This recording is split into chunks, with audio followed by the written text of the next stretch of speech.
Hello every, आप सभी को आज मैं बताऊंगा करियर काउंसलिंग क्या होती है। देखो, आप करियर का काउंसलिंग का मतलब है आप आगे चल के क्या क्या आपके पास ऑप्शंस आ जाते हैं, आप क्या क्या कर सकते हो। कई सारे बच्चों को नहीं होती जानकारी कि 10वीं के बाद हम क्या कर सकते हैं, 12वीं के बाद क्या कर सकते हैं, कॉलेज के बाद हम क्या कर सकते हैं। उन्हें अभी ज़्यादा नॉलेज नहीं होती है।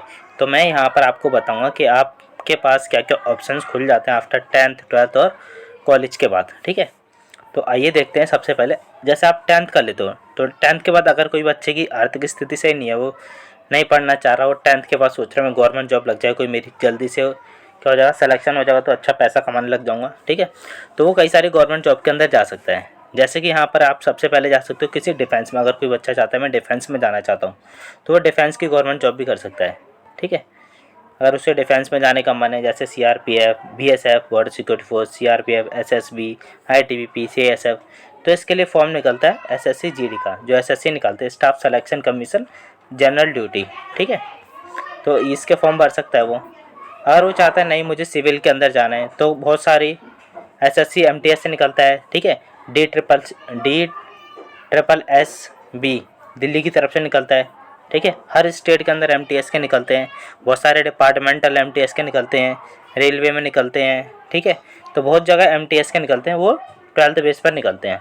ठीक है, मल्टी टास्क स्टाफ होता है इसका मतलब, वो मतलब बहुत सारे ऐसे काम करेगा, फाइल को इधर उधर ले जाने का काम करता है। ठीक है, तो ये 10th के बाद कर सकता है वो। रेलवे के अंदर जा सकता है ग्रुप डी के अंदर। ठीक है, ग्रुप डी के अंदर वो काम कर सकता है रेलवे के अंदर। रेलवे में कई सारे काम होते हैं इलेक्ट्रीशियन वगैरह के। ठीक है, तो वो कर सकता है ग्रुप डी के अंदर। ठीक है, 4th क्लास की जॉब हो जाती है ये, तो ये आफ्टर 10th है।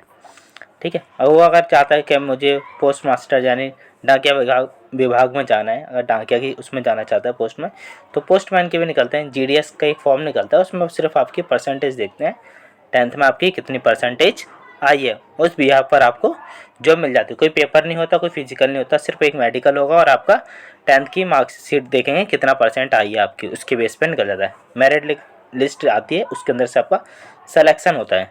ठीक है, ये तो हो गया आपके 10th वाले। 10th में एक और चीज़ बताता हूँ यहाँ पर, ऐसे कि जैसे ग्रुप डी वाले निकलते हैं, ये एस एम टी एस, ऐसे डी ट्रिपल एस, बहुत सारी जगह निकलते रहते हैं। ठीक है, और इसके लिए जैसे कि, ठीक है, जैसे ग्रुप डी में कई सारे आईआईटी के बेस पे निकलती हैं, सॉरी आईटीआई के। ठीक है, आईटीआई निकलते हैं, आईटीआई मैं अभी आगे बताऊँगा आईटीआई पॉलिटेक्निक वगैरह क्या होती है। ठीक है, चलो ये 10th के बाद कर सकते हैं बच्चे आईटीआई और पॉलिटेक्निक। ठीक है, एक टेक्निकल होता है इसके अंदर, और वो अपना कर सकते हैं। ठीक है, आगे बढ़े 12th के बाद कौन कौन से उसके पास ऑप्शंस हो जाते हैं कि वो कर सकते हैं। देखो, एक तो CHSL का फॉर्म भर सकता है। ठीक है, और एक भर सकता है स्टेनो। स्टेनो के लिए आपको शॉर्ट लैंग्वेज आनी चाहिए। ठीक है, शॉर्ट लैंग्वेज होती है बहुत ही अलग तरह की, उसके लिए कोर्स करना पड़ता है। वो कोर्स कर लोगे तो आपको वो लैंग्वेज आ जाएगी स्टेनो।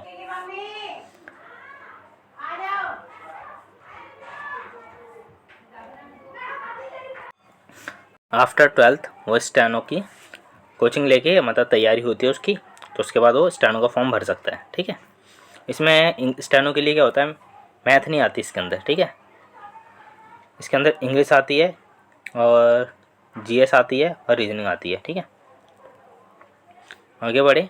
ऐसे करियर ऑप्शन बहुत सारे बुक खुल सकते हैं, जैसे कि आफ्टर 12th वो कॉलेज में जाते हैं, तो कॉलेज के लिए उसके पास कई सारे ऑप्शंस हैं। ठीक है, ये इतने सारे कोर्स हैं जो कॉलेज के अंदर कर सकता है कोई भी बच्चा। ठीक है, अगर वो साइंस साइड से है तो।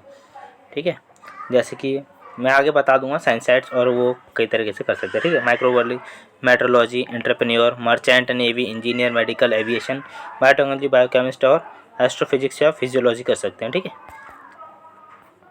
जैसे का 12th में किसी बच्चे ने, वो तो साइंस का हो गया, अगर किसी बच्चे ने अगर कॉमर्स लिए तो उसको भी कोई डरने की बात नहीं है। देखो, कॉमर्स के बाद भी कई सारे कोर्स उसके लिए आते हैं, जैसे बीबीए कर सकता है। ठीक है, बैचलर ऑफ बिजनेस एडमिनिस्ट्रेशन कर सकता है, बीकॉम कर सकता है, बैचलर ऑफ कॉमर्स, सीए बन सकता है। ठीक है, पैरामेडिकल कोई कोर्स कर सकता है, और बैचलर ऑफ स्टैटिक्स कर सकता है। ये सारे कॉमर्स वाले कोर्स हो जाएंगे। ठीक है, उसके लिए यहाँ पे होटल मैनेजमेंट देख रहे हो, बैचलर ऑफ इकोनॉमिक्स देख रहे हो, सीएस देख रहे हो, कंपनी सेक्रेटरी बन सकता है। तो इतने सारे कोर्स हैं, वो कर सकता है। अगर वो आर्ट्स वाला बच्चा है तो भी उसको कोई दिक्कत नहीं, बहुत सारे कोर्स आर्ट्स के लिए। ठीक है, देखिए BCA कर सकता है, ये यहाँ पर दिखा रखा है, course after the 12th arts के बाद। ठीक है, होटल मैनेजमेंट भी कर सकते हैं, बैचलर ऑफ बिजनेस एडमिनिस्ट्रेशन भी होता है, संभालने का काम। ठीक है, कंप्यूटर एप्लीकेशन वाला काम कर सकता है, बैचलर कॉमर्स, ठीक है। ये बीकॉम दिखा दिया यहाँ पर, ये गलत है, होना चाहिए, ठीक है। ये बीकॉम नहीं कर सकता, वो बीए कर सकता है, बीए एलएलबी कर सकता है और मास कम्युनिकेशन वगैरह कर सकता है, ठीक है। आगे बढ़े, चलिए आगे। अगर जैसे कोई बच्चा है रेलवे में जाना चाहता है आफ्टर 12th, ठीक है, 10th वाला तो वहाँ तक मैंने बताया था। आफ्टर 12th अगर कोई जाना चाहता है तो वो एनटीपीसी की तैयारी कर सकता है। RRB ALP assistant loco pilot, यानी कि जो ट्रेन चलाने का काम करते हैं वो एएलपी होते हैं।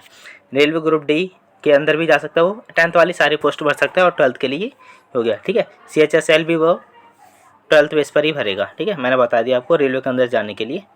और भी बहुत सारे 12th के बेस पर DSSS कई सारे विभाग में निकलते रहते हैं, वो सारे अप्लाई कर सकता है। उनके बहुत सारी लिस्ट, बहुत बड़ी लिस्ट हो जाती है, इसलिए मैंने वो ज़्यादा नहीं डाले, जो मेन है वही डाले हैं। यानी यूपी पुलिस की भी तैयारी कर सकता है, दिल्ली पुलिस की भी कर सकता है, ठीक है। इस तरीके से वो कई सारे पेपर की तैयारी कर सकता है। बैंकिंग में जाना चाहता है अगर कोई लड़की है, बैंकिंग के लिए जाते हैं तो IBPS और SBI के और PO के निकलते हैं, ठीक है। और क्लर्क के लिए भी निकलते हैं, ठीक है। उसके लिए कुछ नहीं, आपको इंग्लिश होनी चाहिए, ठीक है, मैथ होनी चाहिए और रीजनिंग होनी चाहिए, बस ये 3 सब्जेक्ट की पढ़ाई करनी पड़ती है। उसके बाद उसको 2 पेपर होते हैं, प्री और मेंस वाले, वो दोनों क्लियर करने के बाद PO में जाएंगे तो इंटरव्यू होगा, और उसमें क्लर्क में जाएंगे तो 2 पेपर क्लियर करने के बाद आपकी ज्वाइनिंग हो जाती है, ठीक है। आफ्टर ग्रेजुएशन के अंदर वो क्या क्या कर सकते हैं, ठीक है। ग्रेजुएशन के अंदर बहुत बड़ी लिस्ट हो जाती है, ग्रेजुएशन के बाद आपका सारे खुल जाता है ऑलमोस्ट, ठीक है। इनकम टैक्स अफसर बन सकते हैं, SSC CGL द्वारा एक पेपर कंडक्ट होता है CGL का, ठीक है। उसके अंदर ICS IRS ये सारे पोस्ट हैं वो ले सकता है, ठीक है। इसका पेपर क्लियर होता है, टायर 1 टायर 2 यानी 2 पेपर होते हैं, पहला पेपर दूसरा पेपर, उसके बाद सीधा सिलेक्शन टाइपिंग होती है इसके अंदर।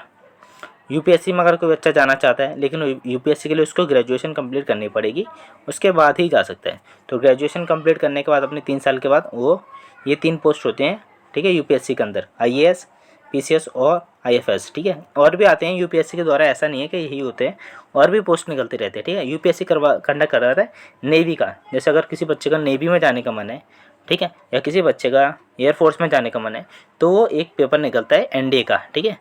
तो NDA का पेपर UPSC ही कंडक्ट करवाता है उसके अंदर, ठीक है। तो उस पेपर को देख के भी बच्चा जा सकता है, UPSC ही वो कहला जाएगा। UPSC के यहाँ पे पूरी मैंने टर्म बता रखी है। अगर आपको किसी को डिटेल में ये चाहिए वीडियो तो मुझे एक बार कमेंट कर देना, वैसे मैंने सारा कुछ यहाँ पर लिख रखा है। अगर आप पढ़ना चाहो तो पढ़ सकते हैं। प्री का और मेंस का और इंटरव्यू होता है, 3 फेज़ होते हैं इसके अंदर, ठीक है। और सिलेक्शन की प्रोसेस क्या होती है वो सारा लिख रखा है, कितने नंबर चाहिए, कट ऑफ कितना चाहिए, ठीक है। और 2025 में क्या रहा था, ठीक है, ओवरव्यू आपको यहाँ से मिल जाएगा। 25 में सिलेक्शन का इंटरव्यू कैसे होता है, ठीक है, मेंस वगैरह कितने नंबर चाहिए, किस तरीके से पेपर होता है, कितने टर्म में होता है, कितने क्वेश्चन आते हैं किस किस के, पेपर के टाइप क्या होते हैं, कौन सा पेपर कब होता है, ठीक है। ये भी यहाँ पर लिख रखा है। 2 फेज़ में होता है ये 300 का। उसके बाद ये सारे मेरिट पेपर होते हैं, पेपर 1 2 3 4 5 6 7 पेपर होते हैं, ठीक है। और टोटल नंबर 1750 का होता है, ठीक है। इसमें 1500 1600 इस तरीके से अलग अलग नंबर आते हैं, तो उनको रैंक वगैरह भी मिल जाती है, ठीक है। सरकारी टीचर बनने के लिए अगर आप चाहते हो तो सरकारी टीचर भी बन सकते हो आप। सरकारी टीचर के लिए अगर आपको योग्यता चाहिए 12वीं पास और BTC या NTT या BLED करना पड़ेगा ग्रेजुएशन के बाद ही, और ग्रेजुएशन करने के बाद पोस्ट ग्रेजुएशन के बाद B.Ed करना पड़ेगा, ठीक है, TGT बनने के लिए, PGT के लिए, TRT के लिए, ठीक है। TRT की और PGT की वगैरह की यहाँ पे फुल फॉर्म लिख रखे, प्राइमरी टीचर PRT, TGT होता है ये PRT है ये, ठीक है, प्राइमरी टीचर। TGT होता है प्रशिक्षण ग्रेजुएट टीचर बनता है, और पोस्ट ग्रेजुएट टीचर PGT बनता है, ठीक है। तो यहाँ पे दिख रखा है, टाइम लिख रखा है, उसके कितने साल तक होने, कौन सी क्लास को पढ़ा सकते हैं, कौन सा पेपर क्लियर करना है, सैलरी क्या हो रहेगी, वो सब कुछ यहाँ पर आपको मैंने एक निकाल के बता रखा है, ठीक है। CTET और सेट का पेपर होता है, ठीक है। यहाँ पर कोई पेपर नहीं है CTET वगैरह का, ठीक है, डायरेक्ट ऐसे भी हो सकता हूँ। आगे बढ़े, डिप्लोमा वाले बहुत सारे कोर्स होते हैं, हाई सैलरी होती है, मस्त बहुत सारे डिप्लोमेटिक कोर्स होते हैं, ठीक है। आप मेडिकल डिप्लोमेटिक कर सकते हो, ठीक है, डिजिटल मार्केटिंग कर सकते हो, यूट्यूबर बन सकते हो, इन्फ्लुएंसर बन सकते हो, ठीक है, कमेंट्री कर सकते हो, पॉडकास्ट चला सकते हो आप कभी भी, ठीक है। लेकिन उसके लिए नॉलेज आपको पढ़ना पड़ेगा थोड़ा सा, ठीक है। डिप्लोमेटिक इंटीरियर डिजाइनिंग का कोर्स हो सकता है आपका, होटल मैनेजमेंट का कोर्स कर सकते हो, डिप्लोमेटिक फाइनेंशियल अकाउंटेंट कर सकते हो, ठीक है। ड्यूरेशन सबके लिख रखे, 3 साल, कोई 5 साल, कोई इतने लाख उसमें फ़ीस लगती है, वो सारा कुछ इसमें लिखा हुआ है, ठीक है। अगर जैसे 12th करने के बाद कोई बच्चा CUT के लिए अपना ग्रेजुएशन करना चाहता है तो CUT का एक पेपर होता है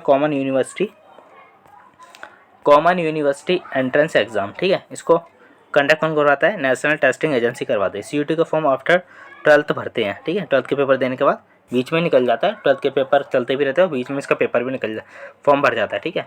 और ट्वेल्थ का जब रिजल्ट आने वाला होता है उससे पहले इसके पेपर हो जाते हैं। सीयूटी के बाद आपको सभी क्या होता है, सीयूटी के अंदर आप किसी भी कॉलेज के अंदर एडमिशन ले सकते हो अगर आपकी कट ऑफ के अंदर लिस्ट में नाम आ जाता है, ठीक है।